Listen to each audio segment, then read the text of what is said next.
Ya. Bismillahirrahmanirrahim. Assalamualaikum warahmatullahi wabarakatuh. Waalaikumsalam warahmatullahi wabarakatuh. Alhamdulillahi nahmaduhu wa nasta'inu astaghfiru a'udzubillahi min syururi anfusina wa min sayyiati a'malina may yahdihillahu fala mudhillalah wa may yudhlil fala hadiyalah. Asyhadu an la ilaha illallah wahdahu la syarikalah wa asyhadu anna Muhammadan abduhu wa rasuluhu la nabiyya ba'dah. Apa kabarnya ibunda-bunda semua?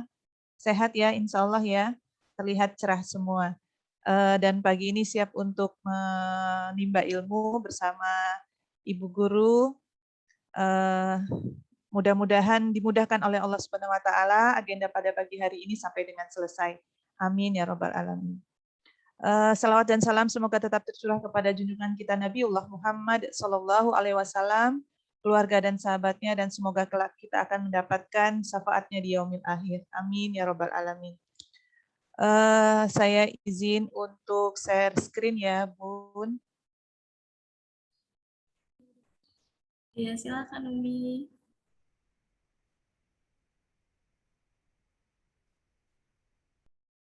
Ya. Saya enggak ini ya.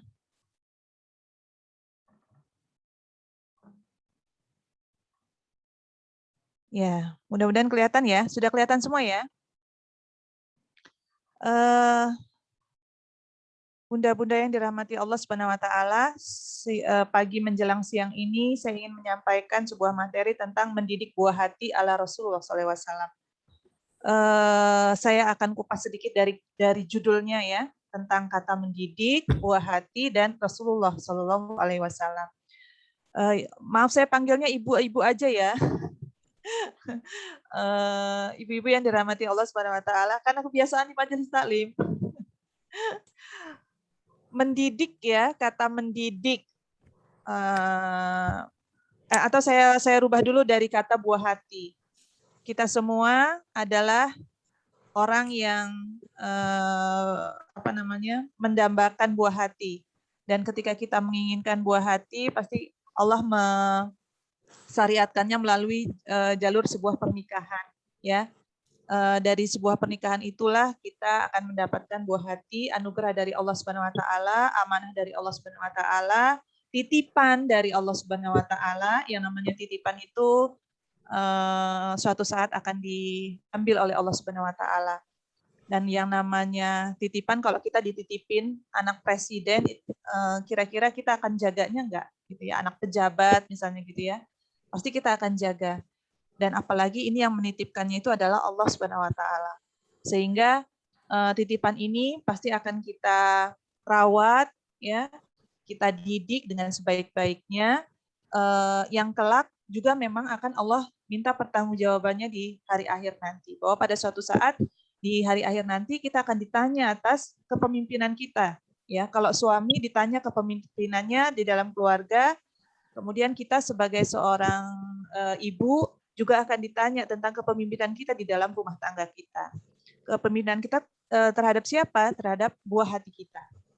Nah, salah satu yang harus kita tunaikan itu adalah mendidik. Ya, tadi kata buah hati sudah, kemudian sekarang kata mendidik. Mendidik itu bukan hanya mentransfer tentang pengetahuan, ya, yang kadang-kadang kita mendelegasikannya kepada tugas di sekolah, ya, Bunda ya. Mendidik itu lebih jauh lagi adalah bagaimana kita membangun karakter buah hati kita, bukan hanya mentransfer ilmu pengetahuan sebagai bekal di akhir nanti ya, di kehidupan mereka di dunia. Tetapi lebih dari itu adalah membangun karakter mereka, ya. Kalau membangun karakter itu perlu latihan, perlu tahu dulu ya, pertamanya perlu tahu, perlu latihan, menjadi kebiasaan, menjadi karakter akhirnya, ya, seperti itu. Kemudian yang selanjutnya adalah Rasulullah Shallallahu Alaihi Wasallam. Rasulullah baginda yang mulia, yang Allah turunkan untuk kita sebagai contoh teladan manusia terbaik di muka bumi ini, adalah satu-satunya contoh yang harus kita ikuti, teladan yang harus kita ikuti. Karena itu, bagaimana Rasulullah mendidik anak-anak, maka itulah yang juga harus menjadi contoh kita. Bukan hanya bagaimana Rasulullah sholat, bagaimana Rasulullah puasa, bagaimana Rasulullah sedekah, membayar zakat, dan seterusnya. Tetapi Rasulullah juga adalah contoh kita dalam mendidik buah hati kita. Ya. Nah, ibu-ibu yang dirahmati Allah, kelahiran seorang anak itu tadi saya sudah sampaikan merupakan amanah dari Allah kepada kita, ya, sebagai pemegang tanggung jawab terbesar. Memang kita mendelegasikan sebagian tugas kita itu kepada sekolah. Tetapi tidak bisa 100% diserahkan kepada sekolah. Harus ada kerjasama yang apik, ya, kerjasama yang baik di antara sekolah dan keluarga. Harus ada kesesuaian. Nggak boleh ada guru bilang apa, orang tua berbeda, atau orang tua bilang apa, gurunya berbeda. Maka kita perlu menyamakan persepsi kita dalam mendidik buah hati kita. Kenapa? Karena tadi itu, ya, tanggung jawab terbesar itu adalah orang tua, ya. Jadi nanti yang ditanya itu adalah orang tua. Oleh Allah Subhanahu wa taala itu ditanya itu adalah orang tua. Maka itu perlu dijaga, dirawat, dan diberi pendidikan, dan itu semua merupakan bagian dari tanggung jawab orang tua kepada anaknya. Nah, anak itu dilahirkan tidak dalam kondisi lengkap, ya, Bunda, dan tidak pula dalam keadaan kosong. Jadi anak-anak kita itu sebetulnya sudah Allah berikan potensi, ya. Apa potensinya? Paling ada tiga, ya, di dalam Al-Quran disebutkan ada tiga, yaitu pendengaran, penglihatan, dan hati. Ya, pendengaran, penglihatan, dan hati. Ibu-ibu, kalau anak baru lahir, coba tuh kita ingat, ya, ketika anak-anak buah hati kita lahir, yang pertama kali berfungsi itu adalah telinga, pendengaran. Dia mungkin baru bisa melihat di bulan-bulan ke-1, ya, kedua, ya. Tapi hari-hari pertama ketika dia baru lahir itu dia sudah bisa mengenali suara bundanya, ya kan?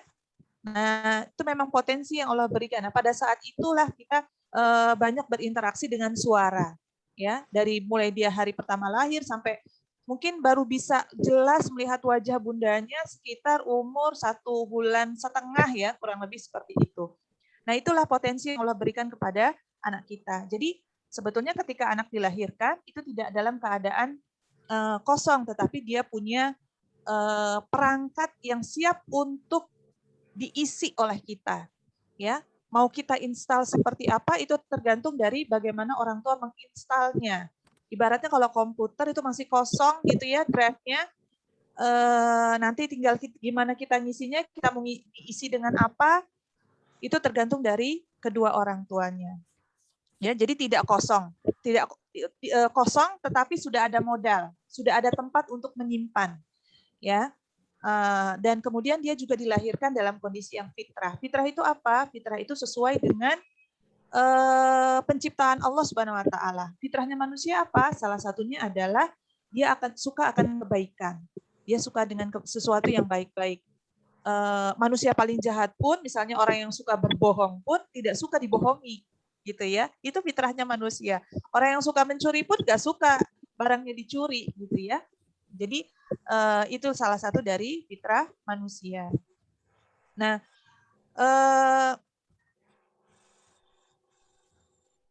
dan harus diakui bahwa yang namanya mengemudikan atau mempertanggungjawabkan rumah tangga yang menjadi tanggung jawab kita ini, itu bukan sebuah pekerjaan yang mudah, ya.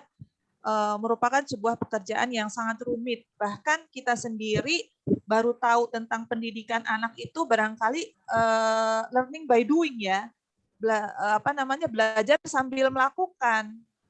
Nggak ada toh kita, walaupun Bunda di sini barangkali sudah ada yang lulusan S1, S2, S3, bahkan nggak ada di dalam kuliah itu kecuali kalau kita ngambil jurusan psikolog tentang pendidikan anak. Ya, karena itu di sekolah ini mencoba untuk memfasilitasi tentang apa-apa yang harus kita persiapkan bekal sebagai seorang ibu yang notabene profesi itu adalah profesi yang melekat di dalam diri kita mulai dari kita menikah sampai kita akhir ayat nanti kita adalah seorang ibu gitu. Tapi ternyata kurikulum di kita tidak ada itu yang namanya bekal sebagai seorang ibu, seorang ayah itu nggak ada gitu ya. Nah makanya kita coba untuk melengkapi itu semua, ya. Nah karena itu tidak mudah, rumit, ya. Bahkan tidak kalah rumitnya dengan ketika kita misalnya mengelola pabrik ya. Pabrik itu bahkan lebih mudah karena yang kita kelola itu barang mati. Tapi kalau kita mengelola anak-anak, mendidik anak-anak itu benda hidup yang dia punya rasa, punya hati, punya keinginan, punya lingkungan yang akan mempengaruhinya. Gitu ya. Nah, terus bagaimana kita melaksanakan tugas untuk sebagai pemegang amanah ya, sebagai pemegang amanah mendidik anak-anak. Dalam Quran surat Al-Kahfi ayat 46, harta dan anak-anak adalah perhiasan kehidupan dunia, tetapi amalan-amalan yang kekal lagi soleh adalah lebih baik pahala di sisi Tuhanmu dan lebih baik untuk menjadi harapan. Dalam Quran surat Al-Kahfi ayat 46. Kemudian ada juga di dalam Quran surat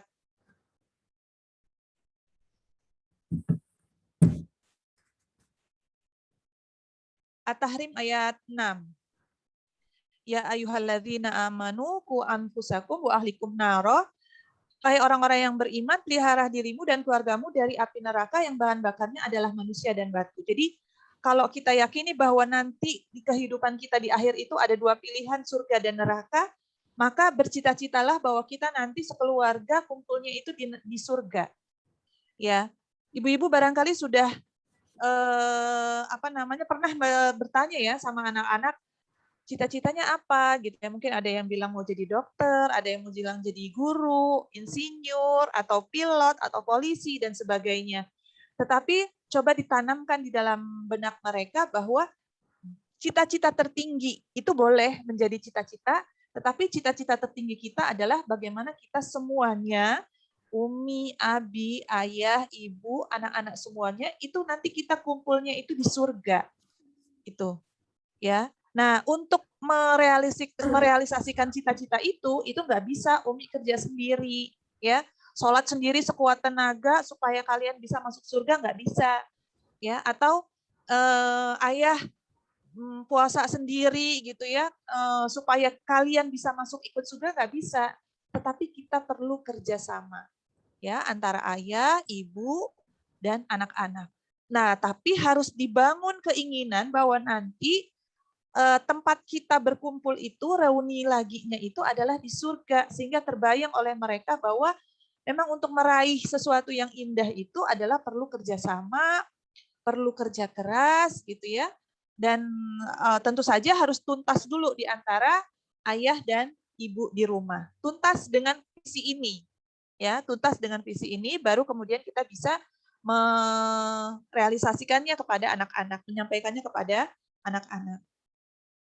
Nah, kalau kita lihat di Quran surat At-Tahrim ayat 6 ini juga merupakan tanggung jawab ayah dan ibu ya. Wahai orang yang beriman, pelihara keluargamu, terutama ini adalah ayah. Ya, pelihara dirimu dan keluargamu. Jadi bukan hanya dirimu saja, tetapi keluargamu. Dari api neraka yang bahan bakarnya adalah manusia dan batu. Kemudian di dalam Quran surat Luqman ayat 13, wahai anakku, janganlah engkau menyekutukan Allah. Sesungguhnya mempersekutukan Allah itu benar-benar kezaliman yang besar. Nah, artinya apa? Pendidikan yang paling utama yang harus diberikan kepada anak-anak itu adalah pendidikan tentang akidah. Ya, pendidikan tentang akidah. Kenapa akidah? Karena dengan akidah yang lurus, dengan akidah yang benar itulah kita bisa merealisasikan cita-cita yang tadi itu, masuk surga sekeluarga di akhirat nanti. Gitu ya. Tanpa pendidikan akidah, kita akan tercerai-berai, satu di mana gitu. Kalau pendidikan yang lain tentang pendidikan misalnya misalnya pendidikan tentang ilmu-ilmu yang digunakan di dunia seperti misalnya matematika, kemudian bahasa Indonesia, IPA, dan itu bisa disampaikan di sekolah. Ya, tetapi pendidikan akidah itu harus ditanamkan di rumah, mulai ditanamkan di rumah. Nah, seperti yang sudah saya sampaikan tadi, bagaimana siapa model ya, role model yang paling tepat yang bisa kita jadikan contohnya itu adalah Rasulullah Shallallahu Alaihi Wasallam. Nah, Rasulullah sendiri banyak kisah ya menceritakan tentang bagaimana Rasulullah mendidik anaknya. Ini saya ambilkan dari beberapa sahabat ya.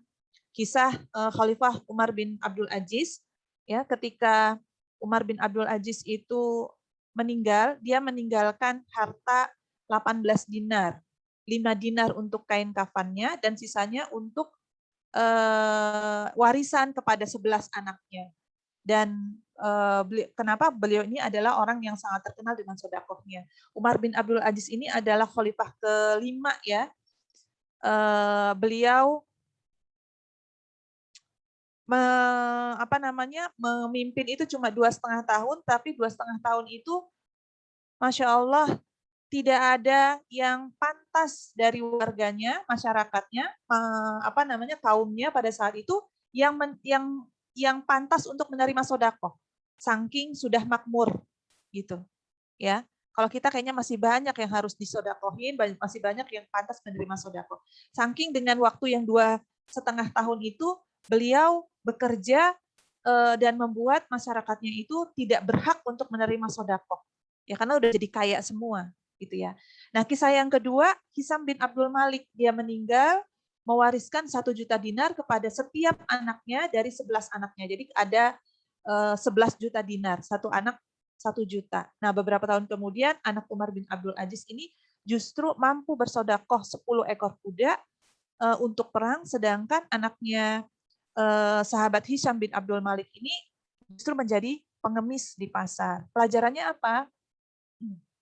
Bahwa Khalifah Umar bin Abdul Aziz ini mendidik anak-anaknya dengan keimanan. Jadi warisan terbaik dari kedua orang tua itu adalah warisan keimanan. Ya, ada lagunya sebetulnya ya Bu ya, ada nasibnya. Iman itu tidak bisa diwarisi. Ya, tidak otomatis bahwa orang yang beriman itu akan melahirkan anak-anak yang beriman. Banyak contohnya. Ya, seperti misalnya Nabi Nuh ya, anak-anaknya adalah anak-anak yang tidak beriman kepada Allah Subhanahu wa taala. Tetapi kita bisa mengupayakan keimanan itu dengan cara mendidik anak-anak kita. Ya, sekali lagi penanaman keimanan, akidah itu menjadi modal utama kalau kita tadi itu mau kumpul lagi di surga. Ya. Jadi warisan yang terbaik itu adalah keimanan, bukan harta benda. Ya, keimanan, ilmu pengetahuan itulah adalah warisan yang terbaik. Ilmu pengetahuan, dengan ilmu pengetahuan dia bisa menjadikannya modal untuk hidup di dunia, sementara keimanan itu adalah modal dia selamat di akhirat, gitu ya. Nah, kemudian bagaimana Rasulullah metode mendidik anak ala Rasulullah? Yang pertama adalah dengan menanamkan keteladanan. Ya, 1000 kata-kata tidak akan berarti tanpa adanya keteladanan. Satu perbuatan itu sangat berarti daripada 1000 kata-kata. Ini buat ibu-ibu yang di rumah yang terkenal dengan banyak bicara. Katanya ada 21.000 kosakata yang harus dikeluarkan setiap harinya. Itu kalau bisa yang dikeluarkan itu adalah yang baik-baik kepada anak-anak. Ya, fitrahnya memang seperti itu. Seorang ibu itu mempunyai 21.000 kosakata yang harus dikeluarkan. Nah, itu bisa menjadi pisau yang tajam saat kita mendidik anak-anak, tetapi juga bisa menjadi kalau satunya pisau diibaratkan satunya apa ya? Alat yang inilah ya, yang bisa kita manfaatkan. Nah, gitu. Kalau pisau itu bisa menyakiti tangan, lisan yang buruk itu juga bisa menyakiti hati. Nah, bagaimana dengan yang 21.000 itu kita menggunakannya?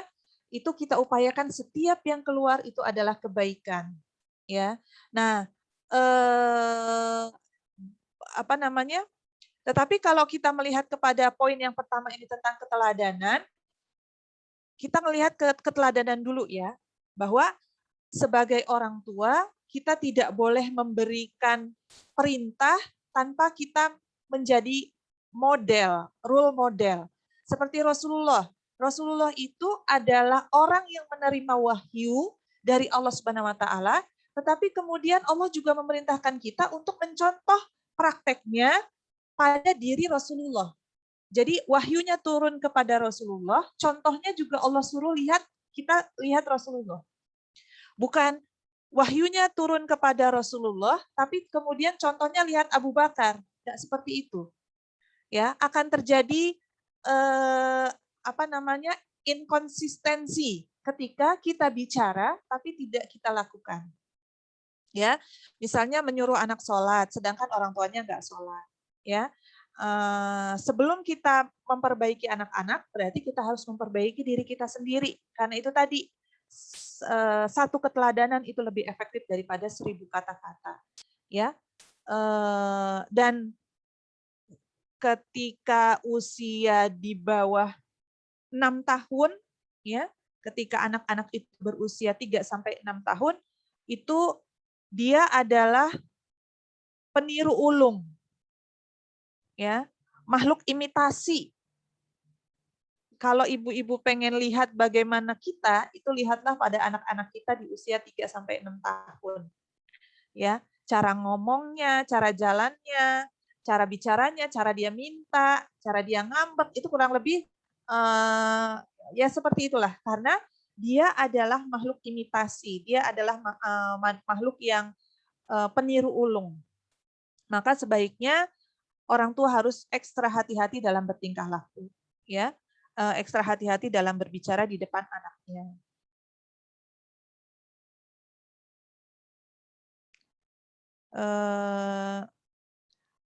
Dan kalau kita bisa menanamkan, yang baik-baik di usia 3-6 tahun, bukan 3 ya, dari mulai dia lahir sampai dia 6 tahun, maka kita sudah menginstal kebaikannya itu 70%. Ya, 70%. Nanti sisanya tinggal di usia berikutnya. Maka itu di usia di bawah 6 tahun itu sangat efektif untuk menyampaikan kebaikan-kebaikan kepada buah hati kita. Ya, jangan sampai itu tadi yang keluar itu justru yang buruk-buruk, lisan yang buruk, tingkah laku yang buruk, dan seterusnya.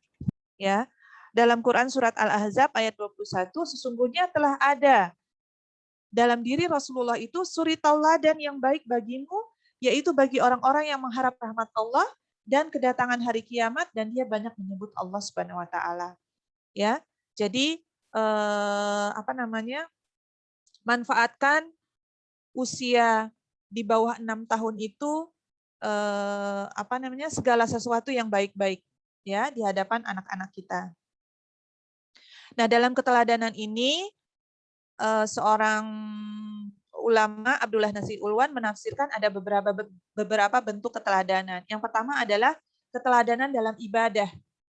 Ya, keteladanan dalam ibadah, kemudian keteladanan dalam bermurah hati, yang ketiga keteladanan dalam kerendahan hati, keteladanan dalam kesantunan, keteladanan dalam keberanian, dan keteladanan dalam memegang akidah. Yang utama itu adalah justru yang terakhir ya, keteladanan dalam memegang akidah. Kemudian yang kedua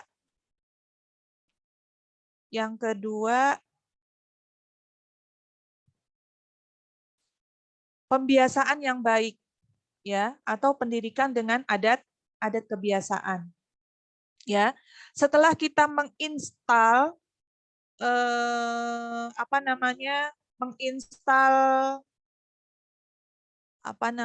heart-nya anak-anak kita yang masih kosong tadi ya, dari usia dia lahir sampai mulai dari dia lahir, kita menginstal kebaikan ya, bahkan mungkin anak-anak akan banyak bertanya, maka yang kita masuki itu adalah hal-hal yang baik, jawaban-jawaban yang baik, maka kemudian langkah selanjutnya adalah dengan kebiasaan. Kalau kita mengajarkan anak, nak, kalau masuk rumah itu salam, ya. Gimana salamnya? Assalamualaikum warahmatullahi wabarakatuh, Umi. Assalamualaikum warahmatullahi wabarakatuh, Abi. Nah, itu tidak hanya sebatas kita memberitahu. Karena kalau hanya sebatas memberitahu, maka yang dia pahami hanya tahu. Tidak terbangun kebiasaan. Apa namanya ya? Karakter. Ya, karakter. Jadi, setelah kita install tuh, maka kita lakukan apa yang sudah kita sampaikan ke anak-anak. Ya, nah kalau habis makan itu piringnya taruh di belakang. Nah, coba seperti apa? Disimulasikan. Setelah disimulasikan, setelah disampaikan, disimulasikan, kemudian dibiasakan dengan misalnya jadwal. Nah, berarti sekarang setiap habis makan berarti piringnya taruh di belakang. Nah, kalau habis makan snack berarti sampahnya harus dibuang di kotak sampah. Kayak mana? Kayak gini, nah, ya. Terus dia misalnya ngelemparnya itu dengan buangnya itu dengan dilempar. Nah, kurang benar ya, Nak, lakukan dengan ihsan. Lempar, taruh dengan cara yang benar. Itu disimulasikan. Setelah disimulasikan, suatu ketika dia melakukan hal yang kurang tepat dari membuang sampah atau menaruh piring bekas makanannya, maka itu langsung disampaikan, gitu ya, langsung diingatkan. Terus nanti mungkin ibu-ibu akan, kalau ngingetin terus itu rasanya capek, Bu, gitu ya. Nah, apa namanya? Membangun karakter itu butuh kesabaran. Membangun karakter itu butuh waktu yang panjang. Bahkan kita sendiri barangkali masih banyak PR-PR pengasuhan. Misalnya, kita nggak biasa mengucapkan kebaikan. Atau misalnya kita masuk rumah masih belum salam. Atau ketika ada orang salam kita nggak biasa menjawabnya. Atau ketika kita menaruh handuk masih di tempat tidur. Atau ketika kita mandi pakaiannya masih tertinggal di kamar mandi, dan seterusnya. Hal-hal yang seperti itu barangkali masih menjadi PR buat kita, apalagi anak-anak kita. Karena itu membangun karakter itu adalah sepanjang hidup. Ya, dalam sebuah hadis, sebelumnya ini ya, ada 2 faktor dalam kita membangun kebiasaan baik atau adat kebiasaan. Yang pertama itu adalah faktor pendidikan Islam yang utama, dan yang kedua itu adalah faktor pendidikan lingkungan. Nah, faktor yang pertama, yaitu pendidikan Islam, itu yang bertanggung jawab itu adalah ayah dan ibunya. Sedangkan ada juga yang mempengaruhi kebiasaan, itu adalah, atau karakter anak, itu ada juga dari faktor lingkungan sekitar kita. Karena itu, kita perlu menyiapkan atau perlu apa namanya ya, merekayasa di lingkungan mana anak-anak kita pada usia-usia yang di bawah itu mendapatkan contoh yang baik sesuai dengan yang kita inginkan. Kalau kita ingin anak-anak kita soleh, maka kita harus menciptakan lingkungan yang soleh di sekitarnya. Kakeknya, ya, neneknya, kalau ada di rumah, kita coba untuk pahamkan juga. Kemudian teman-teman bermainnya, kemudian teman-teman di sekolahnya. Karena itu kita perlu memilih sekolah yang memang membangun karakter Islami, karakter kebaikan untuk anak-anak kita, gitu ya. Jadi bukan cuma selesai di rumah saja.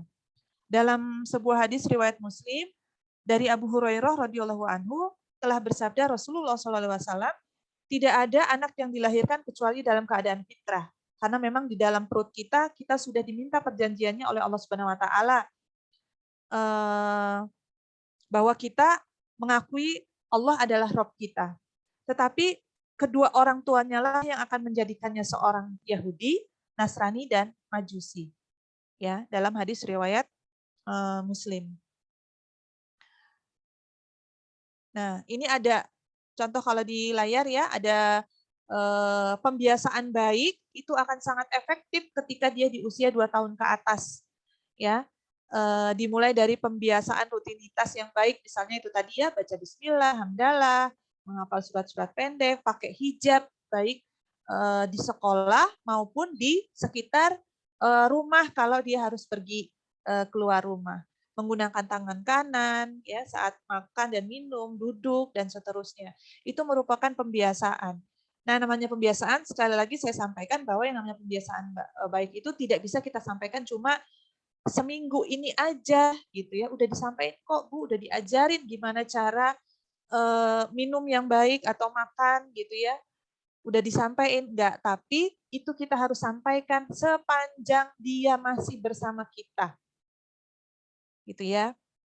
Seperti itu. Kemudian yang selanjutnya adalah pendidikan dengan nasihat.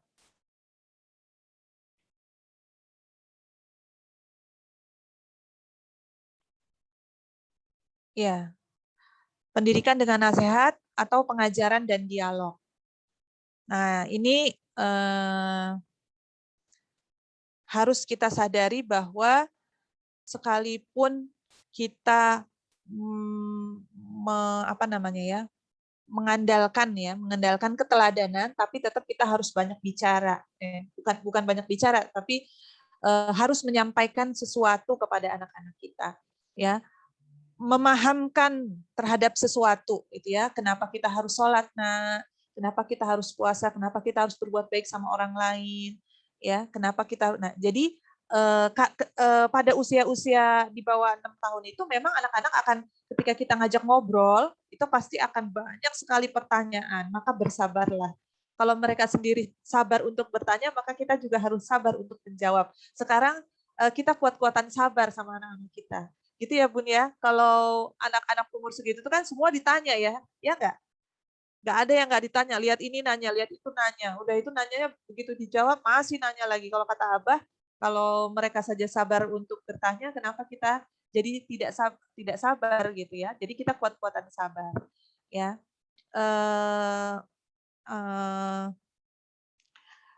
Karena itu kita juga perlu dialog ya. Dialog ya, yang namanya dialog itu dua arah. Bukan satu arah, bukan hanya kita menyampaikan. Ya, kalau perlu kita menggali apa yang sudah dipahami. Ya, dengan apa? Dengan banyak bertanya juga supaya melatih daya pikir. Ya, dia kan banyak tanya tuh, nanti kita jawab, nanti dia ini lagi. Nah, sekali-sekali kita yang tanya supaya kita meng-cross check yang kita sudah sampaikan itu sudah masuk belum, sudah nyampe belum dengan apa, sudah dipahami belum sama anak kita. Dipahami dengan kalau ada yang salah kan berarti harus kita luruskan gitu. Tetapi sekali lagi ini adalah dialog ya, bukan jadi jangan sampai kita sekalinya kita ngomong itu bentuknya adalah perintah gitu ya, nasihat, ngingetin. Sekalinya kita ngomong, aduh si Umi ini sekalinya ngomong, ya, yang diomongin pasti perintah gitu ya, bukan ngobrol. Ya, ngobrol kadang-kadang kita juga perlu ngobrol dengan yang ringan-ringan saja. Dan perlu juga itu tadi mempertanyakan apa yang dirasa gitu ya. Pulang sekolah anak-anak misalnya buka sepatu, buka seragamnya dengan cara membatik, itu kita harus bisa membaca suasana hatinya, ya, suasana hatinya seperti apa dengan cara bertanya. Nah, pada saat seperti itulah biasanya dia akan lebih kalau anak umur belum ini ya, belum banyak kontaminasi di luar, itu dia akan percaya, tingkat kepercayaannya kepada ibunya akan lebih besar. Nah, saat itu dimanfaatkan sebaik-baiknya. Kalau nanti sudah lebih dari usia yang mungkin SD, ya, SMP atau SMA, dia akan punya lingkungan pergaulan yang sendiri dan dia akan meninggalkan kita. Gitu. Jadi usia-usia TK inilah dia masih banyak tergantung sama kita. Nah, pada saat itulah kita banyak menginstal, pada saat itulah kita dekat, sehingga nanti ketika dia sudah punya pergaulan sendiri, dia juga tetap akan dekat sama kita. Tapi kalau pada saat-saat dia masih tergantung sama kita, kitanya kurang dalam berinteraksi, maka nanti ketika dia sudah punya lingkungan yang baru, teman sekolah, teman di lingkungan, teman di organisasi, maka dia nggak akan ingat kita gitu, ya. Dan dia akan lebih mudah dipengaruhi oleh teman-temannya. Iya, kalau kita bisa memberikan dia menemukan teman-teman yang baik. Kalau yang buruk nanti jadi PR lagi buat kita. Gitu ya.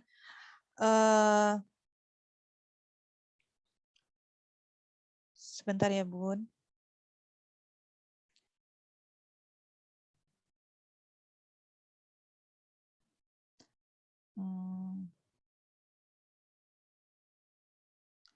Dalam Quran surat Al-Baqarah ayat 44, Allah berfirman, "Mengapa kamu suruh orang lain mengerjakan kebaktian sedangkan kamu melupakan diri kewajibanmu sendiri? Padahal kamu membaca Alkitab atau Taurat, maka tidaklah kamu berpikir." Ini ayat yang menceritakan tentang kaumnya Nabi Musa ya, yang mereka menyuruh sesuatu kebaikan, kebaktian, ini ibadahnya orang Yahudi, tetapi kemudian kita sendiri tidak melakukan. Ya, ini contoh yang disampaikan oleh Allah Subhanahu Wa Taala. Kemudian yang keempat adalah pendidikan dengan perhatian. Kalau di sini contohnya adalah Nabi Ibrahim dan Ismail dalam Quran surat As-Saffat ayat 102. Bagaimana Ibrahim itu berdialog dengan Ismail. Tahu ya kisahnya ketika Nabi Ismail akan disembelih ya, Nabi Ibrahim mendapatkan perintah dari Allah Subhanahu wa taala untuk menyembelih anaknya. Apa kisahnya? Ibrahim itu enggak tiba-tiba, "Ayo Nak, kamu disuruh untuk disembelih sama Allah," gitu. Kayak gitu. Tapi Nabi Ibrahim menceritakan tentang mimpinya dan meminta pendapat sama Nabi Ismail dengan Ismail itu. Apa pendapatmu? Tapi kemudian Ismail mengatakan kalau itu adalah perintah Allah, maka aku akan ikhlas melaksanakannya. Maka lakukanlah ya ayahanda. Gitu. Ya. Suasana dialog yang diliputi dengan keyakinan terhadap Allah Subhanahu wa taala. Apakah Ismail ketika dialog dengan Ibrahim itu tiba-tiba sudah yakin bahwa itu adalah perintah Allah? Enggak. Jadi selama Ismail lahir sampai dengan hari itu Ismail diberikan pendidikan tentang akidah, tentang keyakinan kepada Allah Subhanahu wa taala. Sehingga apa? Sehingga ketika hari itu diminta untuk disembelih ya, maka akidah itulah yang tumbuh sekian waktu setelah diajarkan tentang keyakinan kepada Allah. Jadi nggak tiba-tiba. Jadi kalau misalnya Bapak Ibu sudah ngerasa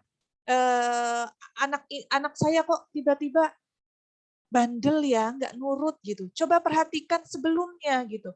Jadi anak-anak itu terbentuk oleh hari-hari yang panjang, bukan tiba-tiba kok dia nggak nurut gitu. Ya, dengan nasihat kita, tapi pasti ada dari proses yang panjang, pasti ada sesuatu yang ini gitu ya, ada yang berubah, hanya kitanya saja yang tidak mengenalinya. Kalau Ustadz Cahyadi bilang, ibaratnya kita di dalam keluarga itu harus punya peta, ya, peta bagaimana anak yang nomor 1 gimana, anak yang nomor 2 gimana, anak yang nomor 3, pengenalan yang lebih dalam dari hari ke hari, ya. Kalau ibaratnya kita masuk ke sebuah kota, ya misalnya saya pergi hari ini saya ke Jogja misalnya gitu ya. Saya tinggal di Jogja 5 tahun, kemudian saya balik lagi ke Bandar Lampung, kemudian saya dapati Bandar Lampung dalam kondisi yang sudah membangun, udah ada banyak flyover, kemudian saya lupa dengan jalan-jalan di Bandar Lampung. Itu ibaratnya kita berada di dalam satu rumah, tapi kita kehilangan peta, ya. Kehilangan pengenalan anak-anak kita. Jangan sampai seperti itu. Gitu ya. Kemudian yang keempat, pengawasan dan nasihat. Ya. Pengawasan dan nasihat ini merupakan kontrol ya, tahapannya setelah dengan keteladanan, kemudian dengan pembiasaan, kemudian dengan dialog ya, kemudian dengan nasihat. Nasihat ini ketika anak-anak kita melakukan penyimpangan dari sesuatu yang sudah kita contohkan, kemudian kita bangun karakternya, kemudian yang ketiga tadi itu dengan dialog, kemudian yang keempat itu ternyata anak kita masih melakukan sesuatu yang salah. Ya. Maka dengan nasihat dan pengawasan, ya. Setiap orang butuh pengawasan. Bahkan Allah saja mengawasi kita. Ya. Sepanjang hari kita, sepanjang hidup kita, dari 24 jam itu Allah mengawasi kita. Kita di rumah itu juga diawasi oleh Allah Subhanahu wa taala. Kita di kantor juga diawasi, ya. Tetapi kontrol yang paling baik itu adalah ketika kita merasakan bahwa Allah mengontrol kita. Nah, kita perlu mengawasi anak-anak, tetapi tanamkan kepada anak-anak kita bahwa kontrol yang paling baik itu kita harus ajarkan bahwa anak-anak itu dikontrol sama Allah Subhanahu wa taala, diawasi oleh Allah Subhanahu wa taala. Sehingga ada atau tidak ada bundanya, ada atau tidak ada ayahnya, mereka tetap melakukan hal yang baik-baik. Ya, apa-apa yang sudah kita ajarkan. Ya, kalau di sini dicontohkan dialog Luqman ya dalam Quran surat 31 ayat 12 sampai 19 ya.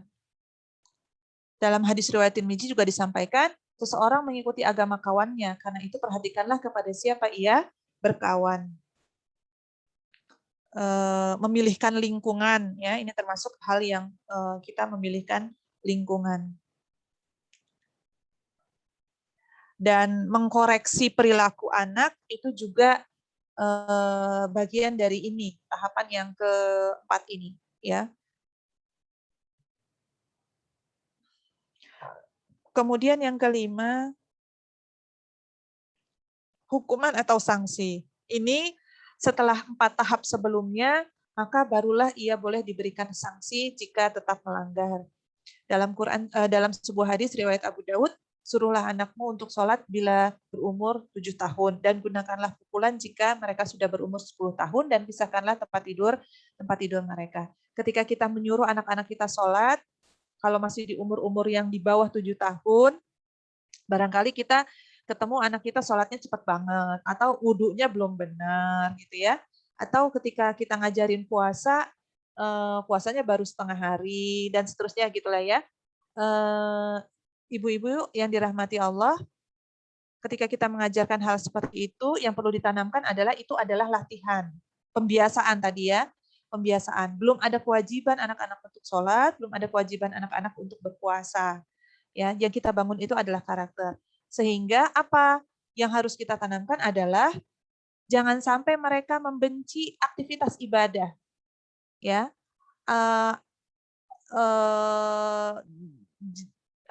ngajak bukan nyuruh. Ya, ayo nak kita sholat, jangan nyuruh, jangan dengan nyuruh gitu. Beda ya. Kalau nyuruh itu kita nggak ikut melakukan, tapi kalau ngajak itu kita ikut bareng-bareng. Ayo nak kita sholat, kamu berdiri di samping Umi misalnya seperti itu. Ya, kita buat bagaimana dia merasa nyaman dengan ibadah yang kita ajarkan, karena memang belum kewajiban. Jangan sampai dia, ternyata jadi umat Islam itu banyak benar tugasnya, harus sholat lah, harus puasa, nahan lapar lah, bayar inilah, zakat lah, segala macam. Jangan sampai seperti itu. Ya, tapi bagaimana kita menyampaikannya bahwa semua ini adalah kenikmatan, asik loh nak, gitu. Sholat itu asik, gitu ya. Gerakannya teratur, puasa itu asik loh nak. Memang puasanya itu lapar, tapi nanti pas buka, rasanya bahagia, gitu. Nah, kalau bilang lapar tapi ya memang namanya puasa itu menahan lapar, gitu. Ya, kalau nggak lapar nanti pahalanya sedikit. Ya memang lapar nak. Umi juga lapar, tapi kita tahan. Nanti kalau sudah waktunya buka, pasti indah gitu ya, bahagia kita. Ya boleh mau makan apa aja, atau kita iming-imingi dengan sesuatu yang. Jadi bagaimana kita mengajarkan ibadah kepada anak-anak itu membahagiakan, ya, membahagiakan. Ya. Kemudian, nah bagaimana kita menghukumnya? Hukuman seperti apa atau sanksi yang seperti apa? Ini yang jelas harus niat karena Allah ya. Bukan berarti kita mukul terus diniatin karena Allah, bukan. Tapi ketika kita memarahi anak, maka lakukan marah karena memang harus marah.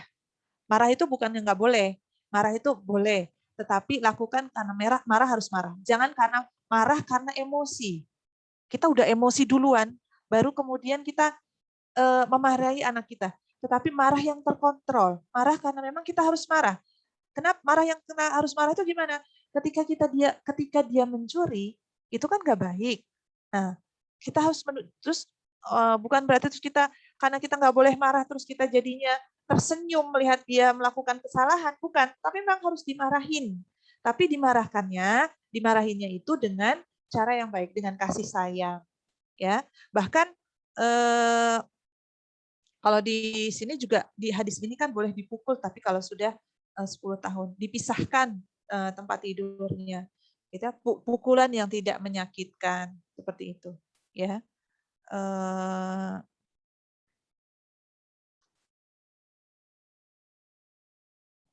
Dan ini adalah metode yang paling akhir, ya.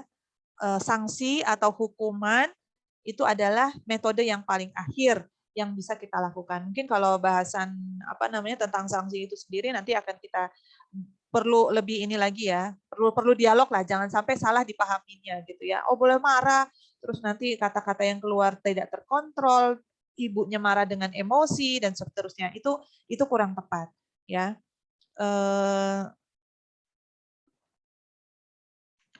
Kemudian juga ketika kita marah, kita harus dengan arahan, ya, harus jelas kenapa ibu marah, ya, kenapa bunda marah, terus apa yang dimarahin itu tidak kita mengungkit sesuatu yang sudah lama. Kalau sudah lama, terus iya kamu kan kemarin, misalnya hari ini dia numpahin gelas gitu ya, kemudian kita ya sebatas itu saja yang ditegur, jangan udah marahin tentang numpahin gelasnya, kita ingat kemarin dia pulang kesorean, kita marahin juga tuh yang itu gitu ya. Jadi kurang tepat ya. Jadi apa yang jadi masalah itu apa? Ya itu aja gitu ya. Kemudian tidak dengan kecaman ya. Tidak dengan kecaman. Kemudian bisa juga dimulai dengan isyarat bahwa isyarat raut muka ya, bahwa kita nggak suka gitu. Ya, atau dengan gelengan kepala, dengan corotan mata gitu ya. Tidak harus juga langsung dengan pukulan. Itu sudah yang terakhir. Dan sebetulnya ketika pun kita marah, kalau tahapan ke-1 sampai ke-4-nya itu kita lakukan dengan benar, maka dia tidak akan melukai hati ya. Sama kayak kata Abah kan gitu ya, kita bisa mendisiplinkan anak kalau anak itu sudah dekat sama kita. Tapi kalau kita tiba-tiba lompat ke tahapan yang ke-5 ini, akan terluka hatinya, gitu. Ya, akan terluka hatinya. Tapi kalau kita sudah membangun kedekatan, dia akan tahu bahwa Umi, Bunda, saya tahu Umi, Bunda itu nggak suka sama dengan ini. Jadi dia bisa membatasi yang timbul bukan perasaan Bunda benci sama aku, bukan. Tapi Bunda sedang marah karena kejadian yang ini aja, bukan yang lain-lainnya, bukan secara umum. Ya, tapi itu tadi proses yang ke-1, tahapan 1 sampai tahapan 4-nya tuntas dan baik. Bahkan kalau bisa nggak perlu sampai tahapan yang ke-5, gitu ya. Wallahu alam bisawab, mungkin cuma itu yang bisa saya sampaikan. Mudah-mudahan bisa berkenan menambah yang sudah kita pahami selama ini. Wallahu alam bisawab. Assalamualaikum warahmatullahi wabarakatuh. Waalaikumsalam warahmatullahi wabarakatuh. Masya Allah, jazakillah khairan katsir diucapkan kepada Umi Nana. Materinya pada pagi hari ini sangat luar biasa sekali ya Bunda. Kalau benar-benar kita khusyuk sekali menyimaknya, itu jelek-jelek banget. Rasanya semua yang Umi Nana sampaikan itu PowerPoint.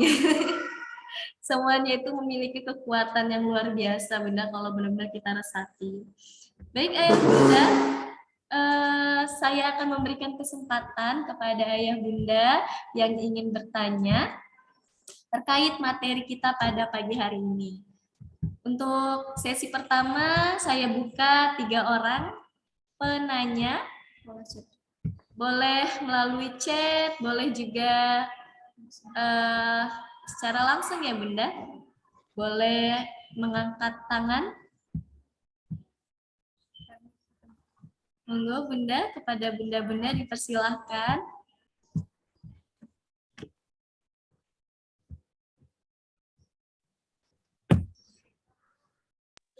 Oh, ada dari Bunda Ibam, Masya Allah. Silakan Bunda Ibam. Ada Bunda Rabiatul Adawiyah, ini dari Bunda siapa Bun? Syauki. Oh, dari Bunda Sauki. Masya Allah, sudah ada 2. Satu lagi ya Bun? Ada lagi, satu lagi yang ingin bertanya? Oke, kalau belum ada, kami persilakan pertama kepada Bunda Baim. Ibam, Baim terus. Mirip soalnya. Enggak Bunda, maaf. Ya nggak apa-apa Bu Desna. Assalamualaikum warahmatullahi wabarakatuh. Waalaikumsalam warahmatullahi wabarakatuh. Assalamualaikum Umi. Waalaikumsalam. Ya izin ini aja bertanya Umi, sharing aja. Terkait yang tadi bagian yang nomor 5 Umi yang tentang sanksi. Jadi ini saya tuh pernah ngobrol sama anak saya. Waktu itu kan dia tuh ketinggalan sholat ya Umi ya, karena anak saya yang umur 6,5 tahun Umi ya. Jadi waktu itu dia ketinggalan sholat karena tidur Umi. Jadi dia tidur dari sore sampai subuh. Jadi maghrib sama isyanya tuh kelewat. Terus waktu pagi-paginya tuh pas bangun subuh dia bilang, Umi ini sholatnya ketinggalan maghrib sama isya. Harus dibayar nggak, diganti nggak sholatnya, kata dia gitu. Terus saya kan bilang, nggak apa-apa sih sebenarnya, nggak juga, karena belum wajib, saya bilang gitu. Nah, terus suatu saat, lagi asik main punya. Maaf, ini agak nggak kedengeran. Oh iya. Gimana Umi, masih ini ya? Udah. Oh iya. Udah. Ya Umi, jadi terus pas suatu saat dia ini saya ajak dia sholat maghrib waktu itu, dia lagi asik main sama adik-adiknya, diajakin ayo sholat, kata saya gitu kan Umi. Terus dia bilang orang lagi asik main, lagian kata Umi kan belum wajib sholatnya, kata dia gitu. Nah terus ya saya bingung ya Umi, jadi karena emang saya kemarin kan bilang gitu ya kan belum wajib. Terus ya pokoknya agak susah gitu Umi ngejelasinnya, saya mikir dulu ini gimana ngomongnya gitu. Nah, kalau menurut Umi gimana gitu menjelaskannya? Soalnya takut kejadian gitu lagi gitu Umi. Mungkin jawaban saya kemarin takutnya belum bisa diterima sama dia, belum terlalu bisa diterima. Mungkin Umi bisa ngasih ini masukan Umi gimana cara jawabnya kalau dia jawab gitu lagi gitu. Jazakallah khair Umi. Assalamualaikum. Waalaikumsalam. Saya langsung jawab aja ya. Takutnya. Ya, silakan Umi. Kalau 2-3 pertanyaan nanti saya lupa pertanyaan pertamanya. Ya. Jadi ketika anak tidur ya dari sore kemudian sampai subuh dia ketinggalan sholat maghrib dan sholat isyanya, ketika dia bertanya sebetulnya itu poin kita bisa menjelaskan karena dia sudah merasa bahwa yang namanya sholat itu harus dikerjakan. Jadi kita jawab belum wajib itu, kita menanamkan belum wajib itu di pikiran kita saja. Tapi ketika anak sudah ngerasa, aduh aku ketinggalan sholat, berarti dia sudah terbangun bahwa sholat itu harus dikerjakan. Nah harusnya pada saat itu Bunda menjawabnya, oke sekarang kita sholat sekarang, nggak apa-apa. Gitu. Karena tidur kan, namanya orang tidur, lupa, itu ketika dia ingat langsung dikerjakan sholat yang tertinggal. Dari fikihnya memang begitu juga sebetulnya. Nah, sebetulnya kalau orang dewasa begitu, tapi ketika kita ngajarin sama anak-anak nih, tapi anaknya sudah paham bahwa sholat itu harus dikerjakan. Makanya kemudian ditanya kan, kalau ketinggalan gimana? Kita sampaikan yang dia sudah mau menerima itu. Dia ketika dia bertanya itu sebetulnya dia sudah posisi terbuka, Bu. Terbuka itu artinya dia sudah bisa menerima sesuatu tambahan, ilmu tambahan buat kita. Tapi kalau dia nggak bertanya, itu justru dia belum siap. Makanya kita diemin aja nggak apa-apa. Tapi kalau dia sudah bertanya, berarti kita, ayo kalau gitu, berarti dia sudah punya perasaan bahwa kalau kita meninggalkan sholat itu salah. Bahkan ketika tidur pun berarti kita ketika bangun kita harus kerjakan. Nah, sekarang setelah dia dalam kondisi bermain, kemudian dia jawab apa tadi katanya kan nggak wajib gitu ya. Ya, Jawaban main, Bunda, ya. saran saya jawaban Bunda diperbaiki. Terbuka kepada Ananda, bilang bahwa yang kemarin itu Bunda salah ya nak, maaf. Apa namanya? Harusnya kemarin itu Ibam ya, Ibam Kakaknya sholat Bu, aja. kakaknya Umi, Ibam. kakaknya Ibam. Oh kakaknya Ibam. Kakaknya Oh Ibam. iya, katanya sholat aja gitu. Apa namanya? Wah, begitu ingat langsung sholat gitu. Ya, jadi perbaiki aja. Kalau kita punya salah terhadap jawaban-jawaban yang sudah kita sampaikan kepada anak-anak, baru kita sadari setelah sekian waktu, bunda-bunda jangan khawatir untuk mengakui kesalahan. Itu akan membuat dia setiap manusia punya salah dan yang penting itu adalah berani mengakui kesalahan dan minta maaf. Dan itu juga karakter yang bisa dibangun kepada anak-anak. Jadi suatu saat ketika dia bersalah, dia akan mudah untuk mengakui kesalahan dan minta maaf gitu. Ya, mungkin itu ya Bun. Ya Umi. Insya Allah. Alhamdulillah sudah terjawab ya Insya Allah Bunda Ibam. Ya, sangat terjawab Umi. Jazakillah Umi. Oh ya, Alhamdulillah. Baik, selanjutnya kami persilahkan kepada Bunda Sauki. Kepada Bunda dipersilahkan. Assalamualaikum warahmatullahi wabarakatuh. Waalaikumsalam warahmatullahi wabarakatuh. Saya mau nanya, tadi kan baru di penjelasan 3-6 tahun itu untuk duplikasi dari lingkungan sekitarnya kan ya Nah, untuk yang 6 tahun ke atas itu tahapannya apa ya Terus sebaiknya sikapnya apa masih sama dengan yang 3-6 tahun atau sudah mulai ada perubahan-perubahannya 0 sampai 6 tahun itu peran orang tua sangat besar ya. Peran orang tua sangat besar untuk mendidik anak. Nah, usia 6 tahun ke atas itu dia sudah ketika pondasi itu 0. Kenapa saya sampaikan cuma daripada 0 sampai ke 6 tahun karena memang ini bunda-bunda anak-anaknya di TK ya, di TK disitulah kita banyak menanamkan apa namanya karakter dan tadi ya nilai-nilai dan seterusnya itu. Nah, setelah 6 tahun 6 tahun 7 tahun ke atas itu dia akan banyak dipengaruhi oleh lingkungannya. Nah, pada saat itu kita banyak pengawasan. Penanaman itu sudah dari umur tadi itu ya, keteladanan, kemudian pembiasaan, kemudian dialog gitu ya. Tapi kemudian dari mulai 6, 7 dan seterusnya itu dia akan dipengaruhi oleh lingkungan sekolahnya. Dia mulai punya geng, dia mulai punya kesenangan sendiri, dia mulai punya waktunya sendiri, me time sendiri. Nah, pada saat itulah yang tahap ke-4 dan 5. Kita awasi, kita koreksi, ya, kita ulang lagi apa yang misalnya ternyata mereka masih melakukan kesalahan, kita ulang lagi, kita tanamkan lagi dan seterusnya. Nah, itu akan berbeda kalau antara anak laki-laki sama anak perempuan. Ya. Umur 0 sampai 2 tahun semua anak itu dekatkan dengan ibunya.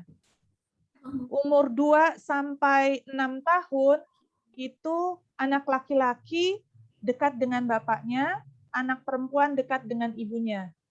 Karena pada saat itu dia membangun gendernya, sesuai dengan gendernya. Anak laki-laki itu gimana, anak perempuan itu seperti apa. Dia akan lihat contoh realnya. Kalau anak perempuan dia akan lihat ibunya, kalau anak laki-laki dia akan lihat ayahnya. Nah, setelah itu nanti dia punya pergaulan sendiri ya, punya pergaulan sendiri. Itu tukeran. Misalnya anak perempuan dia dekat dengan bapaknya, anak laki-laki dekat dengan ibunya. Tapi kokoh sudah sikapnya itu sudah sesuai. Anak laki-laki yang menampilkan anak laki-laki, anak perempuan yang menampilkan anak perempuan. Karena sudah dekat dengan contoh tadi itu. Gitu ya. Jadi kalau 0 sampai 1 tahun, misalnya ya, saya punya misalnya anak laki-laki. 0 sampai 2 tahun itu dia dekat dengan ibunya ya. Semua anak perempuan juga begitu. Tapi begitu anak laki-laki setelah 2 tahun, dia dekat dengan ayahnya, dekatkan dia dengan ayahnya. Karena pada saat itu membangun maskulinnya itu loh, apa namanya, kelaki-lakiannya itu. Tapi kalau misalnya umur segitu dia dekatnya sama ibu, bukan berarti kita nggak ngurusin lagi, tetapi porsinya itu lebih besar ke bapak. Karena dia akan belajar lari, manjat, megang pedang seperti Umar gitu. Jadi sebetulnya kayak misalnya kita menceritakan kisah ya tentang Rasulullah gitu ya. Kita bagaimana Rasulullah nunggang kuda, tapi yang nunggang kuda ya kita mempraktekkan, tapi yang mempraktekkan itu perempuan gitu, nggak pas gitu ya, seperti itu. Jadi tadi ya tahap ke-1 sampai ke-3 itu di usia sekian, kemudian 1 sampai 0 ya, kemudian selanjutnya itu kita melakukan pengawasan dan hukuman itu ya. Jadi hukuman itu jangan di awal-awal, karena itu udah tahapan yang selanjutnya gitu ya. Dan anak-anak pengawasan ya, sekali lagi pengawasan, karena mereka sudah punya lingkungan sendiri, jadi kita liatin dari jauh, bukan berarti terus lepasin, tapi kayak layangan, kayak kita main layangan ya, ditarik ulur gitu. Ya, jangan terlalu dikekep. Biarkan dia dengan lingkungannya, kita perhatikan kalau ada yang kurang tepat baru kita tarik, ayo kita ngobrol lagi gitu kan, dialog gitu, seperti itu, diingatkan lagi gitu ya. Mungkin itu ya Bun, mudah-mudahan bisa menjawab ya. Iya jazakillah khairan. Alhamdulillah, insya Allah sudah terjawab ya Bunda Soki ya. Iya Bu Guru, makasih. Sama-sama. Selanjutnya ada dari kolom komentar Umi, dari Bunda Arkan. Izin bertanya Umi Nana, bagaimana menyikapi karakter anak yang kurang baik, yang terpengaruh anak tetangga atau teman main Ananda? Misalnya pengaruh kurang jujur, suka marah, tapi di sisi lain, anak itu kan juga harus bersosialisasi gitu Umi. Ini anak umur berapa ya Bun? Bagaimana Bunda Arkan? Mungkin bisa menjelaskan di sini. Usia 5,5 tahun, Bunda. 5,5 tahun ya. Ya, ini kalau anak-anak umur segini sudah bisa kita ajak dialog, ya, sudah kita itu tadi ya, penanaman tentang hal mana yang baik, mana yang buruk, itu sudah bisa kita tanamkan. Kemudian kita juga ajak dialog. Tipsnya mungkin ini harus tetap harus disampaikan kepada anak-anak bahwa mana yang baik, bahwa yang namanya suka bohong ya atau kurang jujur, suka marah itu adalah sesuatu yang nggak baik buat mereka, seharusnya tidak dilakukan. Kemudian juga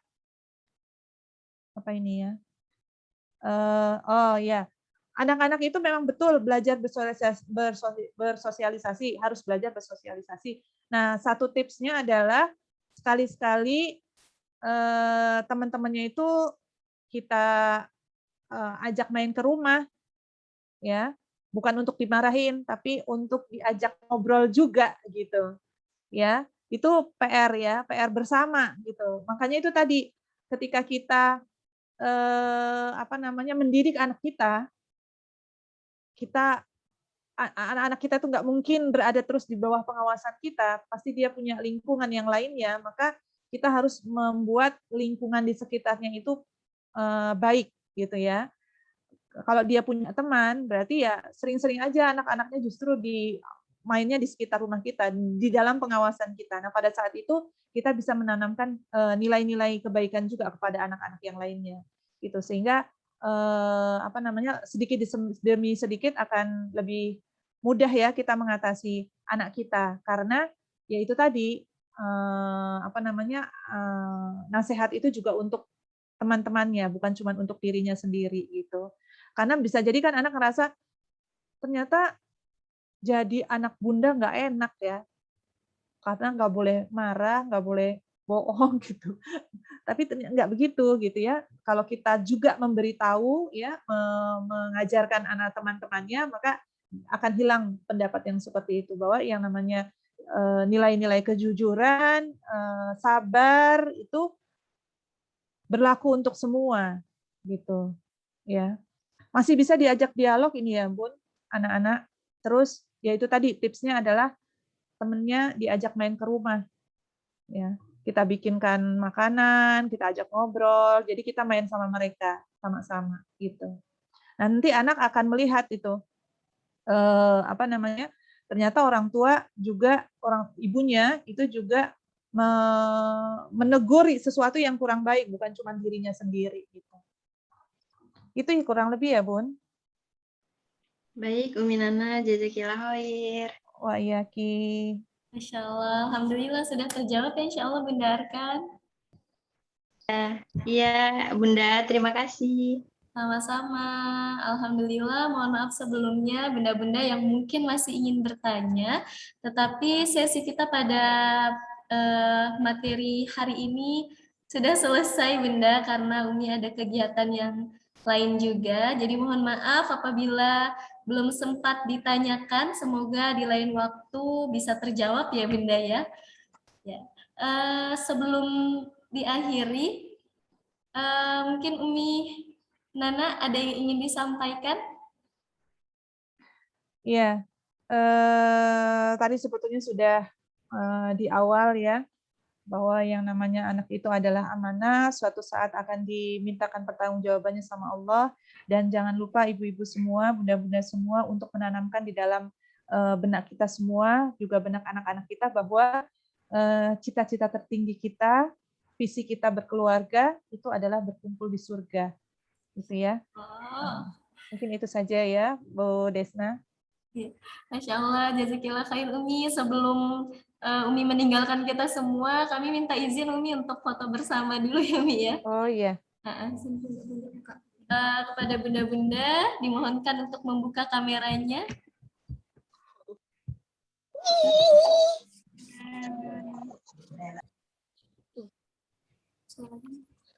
Sekali lagi kepada bunda-bunda yang belum membuka kamera, diharapkan untuk membuka kameranya, karena kita akan sesi foto bersama. Nggak punya anak? Nggak punya Ya, anak? pertama ya bunda, siap-siap senyum. 1, belum. Sebentar bunda.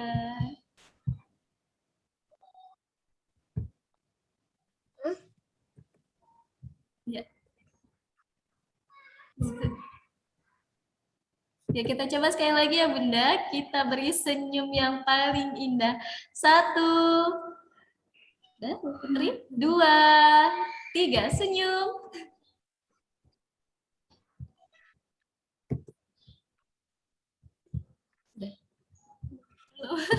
Tahan ya Bunda.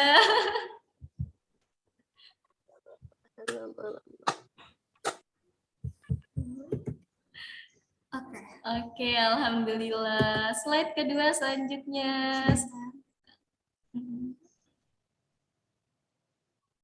Sudah di-save dulu, Bunda. Boleh istirahat dulu senyumnya.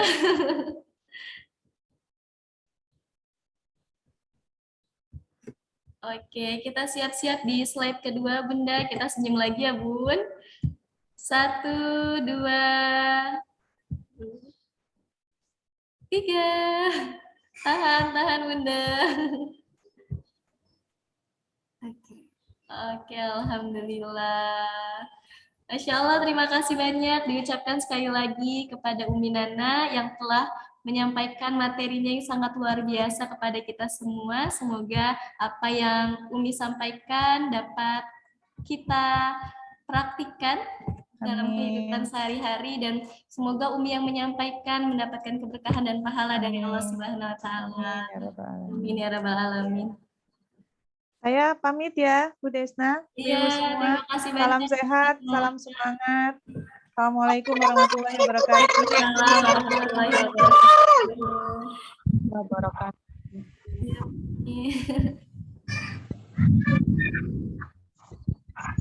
Ya, Bunda, sebelum ke acara selanjutnya, saya ingin menyampaikan sedikit kesimpulan dari materi tadi yang mungkin ada Bunda yang ketinggalan.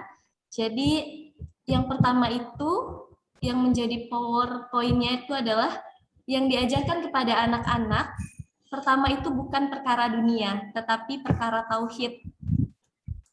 Kemudian anak-anak itu tidak lahir dalam keadaan kosong. Selama ini kita mendapatkan pemahaman bahwa anak-anak itu bagaikan kertas putih gitu ya, Bunda ya. Padahal sesungguhnya anak itu sudah lahir dalam keadaan fitrah, sudah tertanam di dalam jiwanya itu tauhid dan memiliki potensi yaitu mata, telinga, dan hati. Namun jika kita tidak pandai dalam menjaganya, maka anak-anak akan keluar dari fitrahnya. Kemudian usia efektif dalam mendidik anak itu adalah di bawah usia 6 tahun. Jika kita benar-benar mempraktikannya, maka persentase keberhasilannya insya Allah mencapai 70%. Dan terakhir adalah proses penanaman karakter anak, itu yang pertama adalah teladan. Keteladanan yang harus dibuktikan oleh orang tua, kemudian pembiasaan, dialog, pengawasan dan nasihat, dan terakhir adalah sanksi. Jadi jangan ketukar ya Bun. Selama ini anak-anak belum tahu apa yang harus dia lakukan, kita sudah beri sanksi. Insya Allah kegiatan kita pada pagi hari ini memberikan pemahaman yang luar biasa, dan anak-anak kita ini adalah anak-anak yang usia yang pas juga insya Allah. Apa yang disampaikan Uminana insya Allah tidak ada kata terlambat. Baik, demikian kesimpulan dari materi yang telah disampaikan Uminana. Selanjutnya adalah acara penyampaian kegiatan TKIT Fitra Insani 2 Kedamaian oleh Kepala Sekolah Ibu Tri Handayani SPDI. Padanya dipersilahkan. Terima kasih Bu Desna. Bismillahirrahmanirrahim. Assalamualaikum warahmatullahi wabarakatuh. Waalaikumsalam warahmatullahi wabarakatuh. Alhamdulillahirabbil alamin. Innalhamdulillah nahmadu wa nasta'inu wa nastaghfiruh wa na'udzubillahi min syururi anfusina wa min sayyiati a'malina may yahdihillahu fala